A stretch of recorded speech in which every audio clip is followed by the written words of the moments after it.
بسم اللہ الرحمن الرحیم۔ السلام علیکم ناظرین۔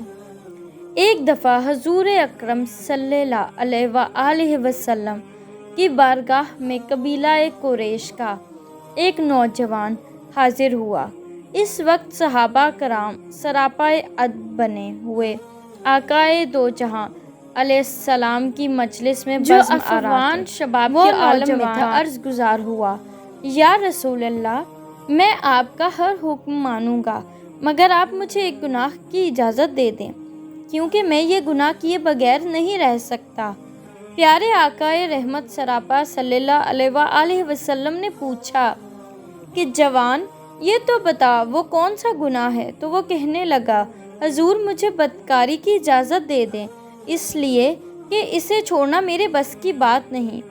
اس موقع پر کوئی زاہد خشک اور مبلغ محض ہوتا تو درشتی کلام کے اس انداز سے نہ جانے اس کے ساتھ کیا سلوک کرتا، اسے جھڑک دیتا کہ ظالم، تو نے یہ کیا بات کہہ دی۔ عین ممکن تھا کہ طیش میں آ کر وہ اسے اپنی مجلس ہی سے نکال دیتا، لیکن مسلح اعظم اور طبیب امراض روحانی حضور سرکار دو عالم صلی اللہ علیہ وآلہ وسلم کی جبین مبارک پر ذرہ برابر بھی شکن نہ آئی۔ صحابہ کرام حیران و سراسیمہ ہو کر یہ سارا منظر دیکھ رہے تھے۔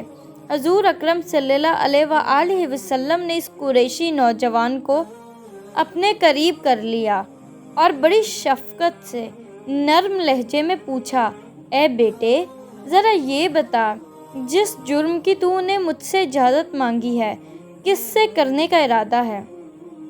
کیا تو ایسا اپنی ماں سے کرے گا؟ اس نے عرض کیا، یا رسول اللہ، ہرگز نہیں، کیا کوئی اپنی ماں سے بھی ایسا ارادہ کر سکتا ہے؟ آپ نے فرمایا، ہاں، تم نے سچ کہا، کیا تو ایسا اپنی بیٹی کے ساتھ کرے گا؟ اس نے عرض کیا، یا رسول اللہ، کیا میں اپنی بیٹی سے ایسا تصور کر سکتا ہوں؟ آپ نے فرمایا، تم نے بالکل ٹھیک بات کہی، تو پھر کیا اپنی بہن سے ایسا ارادہ ہے؟ اس نے عرض کیا، نہیں، کیا کوئی اپنی بہن سے یہ حرکت کر سکتا ہے؟ حضور نبی کریم صلی اللہ علیہ وآلہ وسلم نے فرمایا کہ ہاں، تو نے سچ کہا۔ پھر آپ نے چچی، پھوپھی، خالہ اور جتنے محرم رشتے ہو سکتے تھے سب گنوائے، اور وہ ہر ایک کے بارے میں انکار کرتا رہا۔ حضور نبی کریم صلی اللہ علیہ وآلہ وسلم نے اس طرح نفسیاتی طور پر اس کو یہ بات یقین کرا دی کہ تو جس خاتون سے بھی بدکاری کا ارتکاب کرے گا وہ کسی نہ کسی کی ماں، بہن اور پھوپھی خالہ وغیرہ ہوگی، اور اگر تجھے اس کام کی اجازت دے دی جائے تو پھر تیری سگی ماں اور بہن بھی نہیں بچ سکیں گی۔ اصل نکتہ جو حضور اکرم صلی اللہ علیہ وآلہ وسلم نے اس نوجوان کو سمجھانا چاہتے تھے وہ اس کے دل میں اتر گیا۔ پھر حدیث پاک میں آگے بیان ہوا کہ آپ نے اپنا دست شفقت اس کے کندھے پر رکھ دیا۔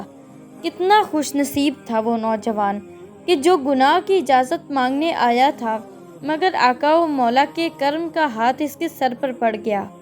آپ نے اس کے حق میں دعا فرمائی کہ بارگاہ الہی اس نوجوان کے گزشتہ گناہ معاف فرما دے اور اس سے آئندہ گناہ کرنے کی توفیق چھین لے۔